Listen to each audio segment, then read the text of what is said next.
Episode की शुरुआत में वंस वालों के दोस्त वगैरह उस ब्लड जो ग्रुप थे उनके पीछे जा चुके थे ना, क्योंकि वो लोग किसी टॉम को लूटने के लिए गए हैं। तो उनके शिप में आने के बाद अचानक में ही गुंडों से फाइट करते हुए वो वीडियो कॉल लग गया था ब्लड ग्रुप के कमांडर को। तो यहाँ पर किन्नू जो है वो तुरंत अपनी कंट्रोलिंग टेक्निक का यूज करता है और ब्लड ग्रुप का ही जो बंदा जो इस शिप के अंदर बैठा हुआ था उसको सामने रख देता है ताकि वो कमांडर से बात करे। जो किन्नू कह रहा था ना, वो बंदा कंट्रोलिंग टेक्निक में होने की वजह से सारी बात वो कहता जाता। तो कमांडर को ऐसा लगता है कि यहाँ पर उसके शिप के अंदर कोई गड़बड़ नहीं है, कोई दुश्मन नहीं है, उसके बंदे ही यहाँ पर मौजूद है। दोनों आपस में थोड़ी बहुत बातें करता है। कमांडर जो सवाल करता किन्नू यहाँ पर उस बंदे के जरिए जवाब दिया करता। कमांडर कहता है कि किसी भी हालत में हम है उस टॉम के अंदर जो भी ट्रेजर है ना उसको हासिल करना, हम इस चीज के लिए पीछे नहीं हट सकते। तो इतना कहने के बाद अपना कॉल कट कर देता है। इसके बाद किन्नू और वंस वन मिलकर उस बंदे की भी वाट लगा देते हैं। यहाँ पर उन्होंने जैसे तैसे सिचुएशन को हैंडल कर लिया था, वरना तो अभी कमांडर देख लेता इन दोनों को और बहुत बड़ी प्रॉब्लम हो जाती। तो ये होने के बाद किन्नू तुरंत ही चेक करता है कि ब्लड ग्रुप के जितने भी बाकी की शिप्स वगैरह है ना वो इस इलाके में कहाँ मौजूद है, ताकि आगे भी चलकर कोई अगर अचानक में शिप आ जाता है तो उससे बचने में आसानी होगी। तो थोड़ी देर चेक करने के बाद उसको इस चीज की लोकेशन मिल चुकी थी। कहता है कि आसपास बहुत सारे शिप है, इसलिए हमें अच्छे से और सावधानी के साथ कदम रखना होगा। इसके बाद हम कई सारे रोबोट्स वगैरह को देखते हैं जिनको ना हर एक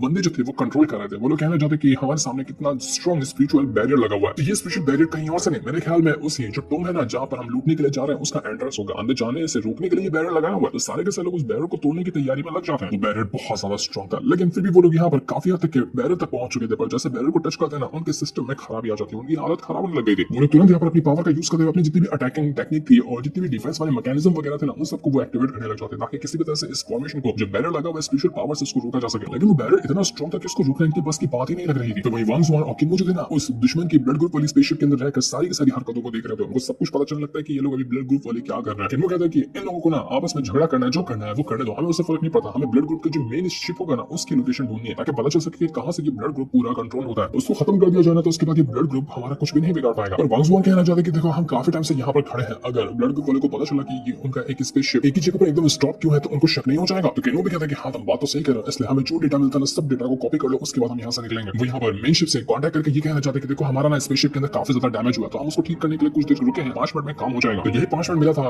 वंस वन को और किन्नू को जितना भी डेटा हो सकता है ना यहाँ पर कलेक्ट करने का। तो वो इसी काम पे लग चुके थे और कमांडर को उसकी खबर लग जाती है, उसके चमचे वगैरह बताते हैं कि ऐसा लग रहा है ना कोई हमारे डेटा को एक्सेस करने की कोशिश कर रहा है, क्या हमें जाकर उसको रोकना चाहिए। तो वो कमांडर कहता है कि नहीं रुक जाओ, पहले देखते हैं कि यहाँ पर असल में चल क्या रहा है और कौन ये कर रहा है, एक बार पता चल जाए उसके बाद सबक सिखाएंगे। ये पक्का उन बाकी ह्यूमंस वगैरह का होगा जो एंशिएंट टेक्निक वगैरह को फॉलो करते हैं, वो लोग ये हरकत करने की कोशिश कर रहे हैं, लेकिन हम उनको ऐसे आसानी से छोड़ेंगे नहीं। तो जैसे ही होता है ना किन्नू जो डाटा को एक्सेस करने की कोशिश करता है वो यहाँ पर रुक जाता है, वो एक्सेस ही नहीं कर पा रहा था क्योंकि कमांडर ने ये काम को ही बंद कर दिया। तो ये देखकर किन्नू थोड़ा सा परेशान हो जाता है कि ये क्या हुआ यार, ये तो उन्होंने इसको रोक ही दिया, अब हम क्या करेंगे। लेकिन फिर भी वो यहाँ पर कोशिश में लगे होते हैं ताकि किसी भी तरह से मेन शिप जो है उस ब्लड ग्रुप का उसकी लोकेशन ली जा सके। तो वहीं जितने भी रोबोट्स वगैरह आए हुए थे ना उस फॉर्मेशन को तोड़ने के लिए, जो बैरियर वाला है वो उसको तोड़ने की कोशिश में लगे थे, लेकिन फिर भी कोई खास फायदा होता नहीं। वो कितनी भी कोशिश क्यों ना कर ले वो लोग उस फॉर्मेशन को तोड़कर अंदर जा ही नहीं पा रहे थे। वो लोग कहना चाहते हैं कि अंदर कोई बहुत ही ज्यादा पावरफुल बीस्ट बैठा हुआ है जो हमें ये करने से रोक रहा है। उस बीस्ट के पास ना बहुत ज्यादा स्ट्रॉन्ग कल्टीवेशन पावर है, क्योंकि वो बाकी नॉर्मल टेक्नोलॉजी है उसकी पावर यूज नहीं कर रहा, वो कल्टीवेशन पावर को यूज कर रहा है, उसको रोक पाना हमारे बस की बात नहीं है। तो अब यहाँ पर देखते हैं कि और भी बड़ी आर्मी आ चुकी थी, वो सभी कहना चाहते हैं कि किसी भी तरह से पहले ये फॉर्मेशन डिस्ट्रॉय करो, उसके बाद जो बीस्ट बैठा होगा ना हम उसको भी मार डालेंगे। लेकिन सबसे पहला टारगेट है इस फॉर्मेशन को डिस्ट्रॉय करना, हम किसी भी तरह से फॉर्मेशन वैसे नहीं छोड़ सकते।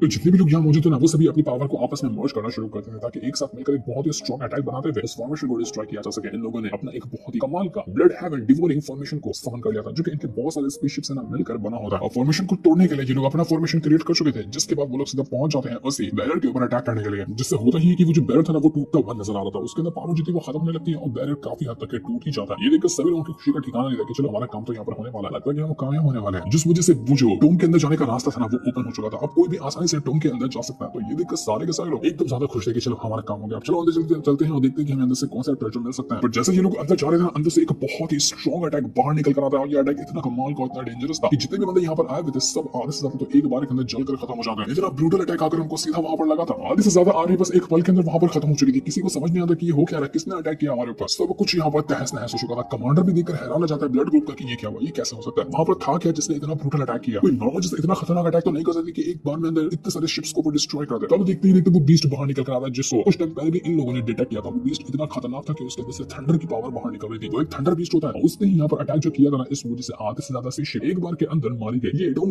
गार्डियन करने वाला बीस्ट था, मतलब टॉम के अंदर ना किसी ऐसे इंसान की लाश है जिसका ये पालतू बीस्ट होगा। और जब यहाँ तक कि कोई आया तो ये बीस्ट भड़क गया और इसी वजह से वो सभी के ऊपर अटैक कर रहा था। बीस्ट को देखने के बाद सभी लोग ये चीज तो कंफर्म कर देते हैं कि इस टॉम के अंदर ना अभी भी उस इंसान की लाश रखी होगी और इससे जुड़े हुए सारे के सारे ट्रेजर मौजूद होंगे। तो अब तो हम यहाँ पर कदम पीछे नहीं करने वाले, चाहे कितनी भी आर्मी क्यों जोन अलग जहाँ में स्टॉर्म की तलाशी लेकर रहेंगे। लेकिन बाकी के बंदे उस कमांडर को कहते हैं कि सर हमारे पास पावर बची ही नहीं है, हमने अपने सारे स्पेसशिप्स को खो दिया, कुछ ही बचे हैं नादी बारबल और रिसोर्सेस है, हम कैसे हराएंगे इस बीस्ट को। लेकिन कमांडर फिर भी कहते हैं कि जाओ जो बचा हुआ है सबका यूज करते हुए उस बीस्ट को मारो। तो देखते ही सारे के सारे जो बचे हुए लोग थे वो लोग एक बार फिर से अपनी तैयारी शुरू कर देते हैं ताकि उस बीस्ट को मारा जा सके। मौका देखकर किन्मो और वांग ज़ुआन जो थे ना वो भी उस स्टॉर्म के अंदर जाने का रास्ता ढूंढने लग जाते हैं। वो लोग भी बाकी स्पेशलिस्ट में ब्लेंड हो चुके थे और पता ही नहीं चलता कि ये दुश्मन के हैं कि अपने वाले हैं। लेकिन तब कमांडर का भेजा हुआ एक स्पेशल जो होता है वो उनके पीछे आकर पड़ जाता है क्योंकि कमांडर को पता चल चुका था कि यही के अंदर घुसपैठिए मौजूद है जो कि डेटा एक्सेस कर रहे थे। इस वजह से इनके ऊपर ना अटैक शुरू हो चुका था। वांग ज़ुआन से कहता है कि वांग ज़ुआन छोटे से स्पेसशिप को यहाँ से नीचे कूद जाओ, मेरी फिक्र मत करना, मैं यहाँ पर किसी भी तरह से हैंडल कर लूंगा, तुम जाओ और देखो टोम के अंदर है क्या चीज। किन्मो सीधा उस जगह पर जाकर गिरने लगता है जहाँ पर ना वो बीस्ट मौजूद है, सभी के ऊपर अटैक कर रहा है। उसका टोम की गेट के पास आकर गिरा था। तो बीस्ट तुरंत यहाँ पर वांग ज़ुआन को देख लेता है, वो उससे भी भड़क चुका था, वो तुरंत ही अंधाधुंध उसके ऊपर अटैक करने की कोशिश करता था कि वांग ज़ुआन की जान ले जा सके। वांग ज़ुआन घबरा चुका था कि यार आसमान से गिरा खजूर में अटक गया। वांग ज़ुआन जो गिरा था ना वो एक बॉल के अंदर गिरा था ऊपर से स्पेसशिप के अंदर से, तो इस वजह से वो बीस्ट बॉल को तोड़ने की कोशिश कर रहा था लेकिन बॉल को वो तोड़ नहीं पाता। तो बीस्ट यहाँ पर अपनी एक बहुत ही खास टेक्निक को यूज कर लेता है जिस वजह से उसने आसपास की बहुत ज्यादा एनर्जी को गैदर किया था और उसकी मदद से वो एक बहुत ही ब्रूटल अटैक देकर मारने को तैयार था वांग ज़ुआन पर ताकि वो वांग ज़ुआन की जान ले सके। दूसरी तरफ किन्मो के पीछे अभी भी वो दुश्मन का स्पेसशिप पड़ा होता है जहाँ पर किन्मो ने काफी हद तक डेटा को एक्सेस कर लिया था। 94% तक के हो चुका था, बस थोड़ा सा और बचा हुआ था। अगर अभी उसके ऊपर अटैक लगता है तो सारी मेहनत बर्बाद हो जाएगी, लेकिन अगर वो पूरा 100% कर जाता है तो सारे डेटा का एक्सेस उसके पास आ जाएगा। इस वजह से किन्मो उस दुश्मन की स्पेसशिप को ना रोकने की कोशिश में लगा होता है ताकि जैसे तैसे अपना डेटा पूरा निकाल सके। तो वही वो बीस्ट जैसे ही किन्मो के ऊपर अटैक करने वाला था अपनी स्पेसशिप की मदद से एक बहुत ही ब्रूटल अटैक देकर मार देता है बीस्ट के ऊपर ताकि वो ना वांग ज़ुआन के ऊपर अटैक ना कर सके। तो जैसे स्पेसशिप का अटैक जाकर लगता है बीस्ट को बीस्ट देखकर भड़क चुका था, वो वांग ज़ुआन को छोड़ता है और स्पेसशिप के पीछे चला जाता था कि तुम्हारी हिम्मत कैसे हुई जो तुमने मुझ पर अटैक किया। इससे वांग ज़ुआन को मौका मिल चुका था उस बीस्ट से अपने आप को बचाने का। वांग ज़ुआन भागते हुए यहाँ किन्मो से कहते हैं कि किन्मो आप उसको छोड़िए, जो डेटा एक्सेस करे वो बाढ़ में आपकी जान ज्यादा अहमियत रखिए, उसको छोड़कर आप आ जाइए। बाढ़ ब्लड ग्रुप वाले हमें कभी नहीं छोड़ेंगे, हम यहाँ पर और ज्यादा टाइम नहीं रुक सकते क्योंकि यहाँ पे ये बीस्ट ना वो मेरे पीछे ही पड़ा हुआ है, किसी भी हालत में वो मुझे मार कर ही रहेगा, मुझे कुछ ना कुछ तो करना ही होगा, मुझे आपकी जरूरत भी लगेगी। देखते देखते बीस्ट ने जितने भी ब्लड ग्रुप के शिप्स वगैरह थे ना उन सभी को डिस्ट्रॉय करके रख दिया। कमांडर देखकर एकदम अगला चाहता है कि नहीं ये नहीं हो सकता, ये बीस्ट तो नाक में दम करके रखा हुआ है, इसने मेरी कितनी सारी शिप्स को डिस्ट्रॉय कर दिया, मुझे किसी भी हालत में जो स्टोन के अंदर मौजूद है ना वो मुझे चाहिए। वो कहता है कि अपना बर्निंग कैनन जो है ना उसको यूज करो, जितने भी लोग सामने आते हैं सबको तहस नहस कर दो, किसी को मत छोड़ना, सबको काट डालो, किसी भी हालत में टोम के अंदर जाना है। अब ये जो मेन शिप थी जिसके अंदर कमांडर बैठा हुआ है ना वो अपना बर्निंग कैनन जो होता है उसको एक्टिवेट कर लेता है, उसी की शिप से एक्टिवेट होता है। तो यहाँ पर इसने जैसे इसको एक्टिवेट किया था उस शिप के अंदर से एक बहुत ही स्ट्रॉन्ग अटैक जो था वो तैयार होने लग जाता है। कैनन का अटैक था बना था थंडर पावर से और उसके अंदर कल्टीवेशन जो पावर होती है एनर्जी वो भी भरी हुई थी जो इस अटैक को और ज्यादा ब्रूटल और काफी ज्यादा स्ट्रॉन्ग बनाती है।